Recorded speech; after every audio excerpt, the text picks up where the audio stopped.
Hello again, fans and subscribers. Welcome to Tegan's eczema skincare routine. So this is my nighttime skincare routine, which is not actually different from the daytime eczema skincare routine apart from one step. The first thing that I do obviously is make sure that my hair is out of my face. I don't understand how some people can do their entire skincare routine with earrings and necklaces and bracelets and rings and their hair just everywhere. I can't. I need to almost be naked to do my skincare routine. So this is how I begin. I tie my hair back and I use a headband, okay? I don't wear makeup every day at all. In fact, I only rarely wear it on the weekends, and even that, it's like maybe 1 or 2 weekends a month. But if I have worn makeup, I put makeup on specifically today to show you. What I do is I do what we call a double cleanse, where you cleanse your face once of makeup or extra dirt on the surface of it, and then you cleanse again after. And what I use to take my makeup off is the Cetaphil Gentle Cleansing Cloths. This is a makeup wipe, and these are not good for the environment, but they are unfortunately very convenient. You can see my rosy cheeks already coming through. You can tell I am wearing makeup now. So before I started using Cetaphil, I was using a Bioderma micellar water, in fact, for specifically dehydrated sensitive skin. And I was using a reusable sponge, but that was quite rough on my skin. And I was advised not to use any harsh products or any active ingredients in my skin when I started to get the eczema. Cetaphil was recommended to me by a few people. So I'm the type of person who, if I'm going to use a product or a brand, I like to kind of stick within that brand for a variety of things. So because I started investing in Cetaphil, which you'll see the very simple steps after this, I decided to get their makeup wipes too, and I generally go through 2 because I like to get everything off, or at least as much off as I can. So now that my makeup is removed, you can see the eczema has congregated underneath my eyes. Sometimes it does break out over my whole face, but that's usually when I've done intensive treatments or used active ingredients. I actually tried to use my old products and my old skincare a few days ago. I was using Dermalogica and Skoon products for my former extensive, beautiful, bougie skincare routine, and I had to stop using all those products when the eczema began. So I tried to use them all again recently because my skin has healed quite nicely over the past couple of months, but I think it resulted in this. And this is how it started. It started as like one dot on one eye, and then would travel between the 2, and then sometimes it forms a whole line, as you can see. People ask me if it's painful. It's not. It just feels uncomfortable sometimes, and it feels like inflamed, but it's not sore, and it's not like peeling. I don't even know if it's eczema. I went to a dermatologist, and he said it was eczema, and he prescribed me a topical cream for it, which doesn't really like work. I'll show you. But I don't know if it's eczema. I don't know if it's an allergic reaction to something. I don't know if it's stress. I don't know, but that's what I've been told, and that's what I've been treating it as. So my next step after I've double cleansed is I do the next cleanser. What I use again is Cetaphil, and it's just the Cetaphil Gentle Skin Cleanser. So Cetaphil is fragrance free and very gentle on skin. I think a lot of it's actually used or made for acne prone skin. And I don't think it has any active ingredients in it.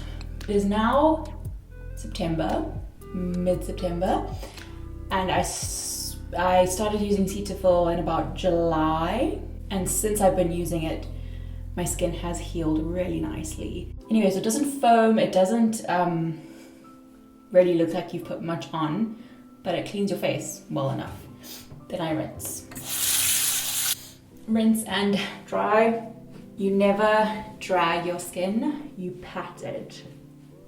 This is what we learned from JVN, right?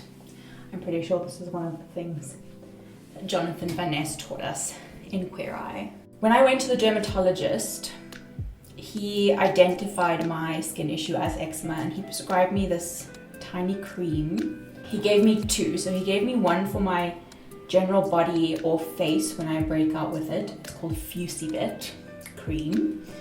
And then this tiny one is called, I can't really read it because I've scrunched it up so much. I'm the kind of person who will use something until the last drop of it comes out.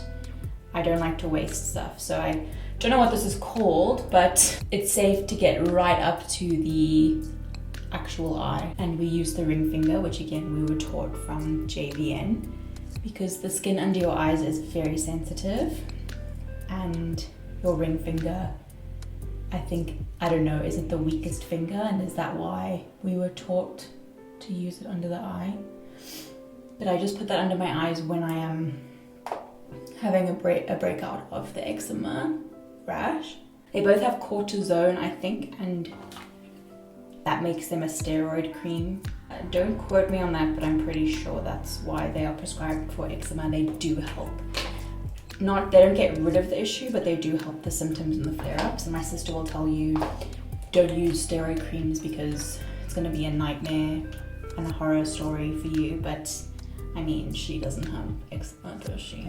After I apply the thing, the whatever it is under my eyes, I use again Cetaphil, and it's just a simple moisturizing cream. And I take that and I apply a tiny blob of it, well, not really tiny, like a medium-sized blob to the back of my hand, which we learned from JVN. Don't put everything on your palms because apparently your palms soak up the product, I don't know. And then you take bits of that and you dab it onto your skin. I've been doing this for about 2 years since I watched Queer Eye and I learned all these things. That's actually where I learned more about skincare. I've been doing skincare for more than 10 years now, but I learned a lot more about it and became so much more interested in it when I watched Queer Eye. That was like the catalyst, and that's when I discovered the YouTube world of skincare and beauty. And I think I've probably watched every single nighttime and morning routine there is to watch. I've watched them all and learned so much and tried different things for myself and found out what has worked for me and what has not. That is my skincare, my general skincare done for the night. That's pretty much what I do in every morning as well, except I don't always apply this in the mornings. Then, just a few things before I close this out. I used to exfoliate maybe once a week or once every 2 weeks because my skin is very dry, and exfoliation is very good for dry skin. But since I've had the eczema, I've only been doing it probably about once a month, if that. And what I use for my exfoliation is still a Dermalogica product, and it's just called Gentle Cream Exfoliant. And it is, as the name says, it's quite gentle on your skin. It's a mask as opposed to something with tiny knobs in it. And it's not a harsh exfoliating tool or anything like that. It's just a mask that you put on your skin. I leave it on for 10 to 12 minutes and then I wash it off. And then something you should always do with exfoliation, especially for dry skin, is hydration.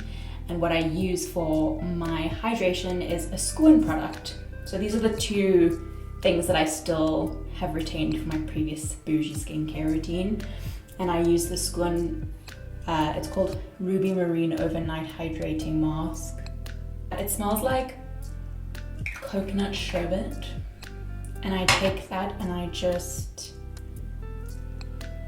lather it all over the face.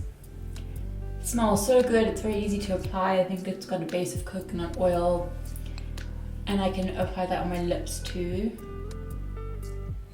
And then if I'm not feeling lazy and I have some tension in my jaw face, I will use one of my bougiest skincare things. It's called a Gua Sha, and it's a tiny stone device that people use for lymph drainage or to massage out tension in the face and the jaw. My opinion on skincare tools is, if you want one, get one. I don't think that they are like 100% necessary, but I don't think that means that you shouldn't get one. I do think that if you want to use it for drainage or whatever, or to, like, I don't know, push the product further into your skin or whatever they claim it does, I think you can do that with your hands and fingers quite well. There are a few videos online about how you can massage your face while you're doing your skincare with your hands and fingers and what techniques to use, so you don't need to invest in a skincare tool for that. The reason that I would recommend these is if you do carry tension in your jaw or your neck or your shoulders or your face. I grind my teeth at night time, and it's something that I had to get a night guard for, which has helped a lot, but I still sometimes get jaw pain from it. And this on your tensed, sore jaw is like just a dream. I also, a lot of my work involves typing on a laptop, staring at a screen, sitting at a desk. That can cause pain in the neck and the shoulders and the back. And again, doing this helps a lot. It feels really good, especially because I do suffer from chronic pain. And sometimes my hands and my arms are just too sore and tired to do that all to myself, because it's a lot more work when you're doing it with your hands. So to use a tool takes a lot of the work off of you. So I don't have a time frame for how long I do this, but I kind of just do it until I don't want to do it anymore, you know.